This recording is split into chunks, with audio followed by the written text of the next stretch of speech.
যখন আমরা story book পড়ি, আমাদের স্টোরি বুকে একটা জিনিস হেল্প করে, সেটা হচ্ছে স্টোরি বুকটা আমাদের ভিজুয়ালাইজেশন ক্রিয়েট করে, যেটা আমাদের লিসনিং এবং রিডিং এ খুব ইম্পর্টেন্ট রোল প্লে করে। এছাড়াও যে কোনো এক্সামই হোক না কেন, যে কোনো এক্সাম, সেটা জিম্যাট হোক, জিআরই হোক, বিসিএস হোক, অ্যাডমিশন টেস্ট হোক, সেইখানে আমাদের ভিজুয়ালাইজেশনটা খুব ইম্পর্টেন্ট রোল প্লে করে।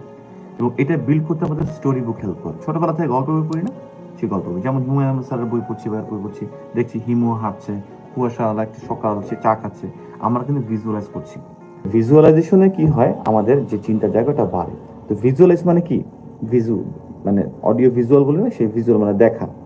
আর অডিওটা কিভাবে হয় গল্পের বইতে, আমরা যখন পড়ি, আমরা তো লাউডলি পড়ি না, মনে মনে পড়ি, ওটা কিন্তু একটা অডিও, ওটা একটা অডিও।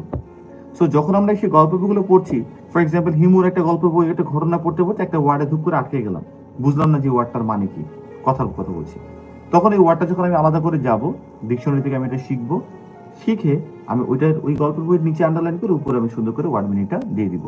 এটাতে কি হচ্ছে, এটাতে হচ্ছে এই জিনিসটা যে ওয়ার্ড মিনিংটা তো আমি জানলামই, এবং এই ওয়ার্ড মিনিংটা কোন ধরনের প্রেক্ষাপটে থাকে, কোথায় আসে, এটাও আমি জানলাম। এক ঢিলে দুইটা কাজ হয়ে গেল।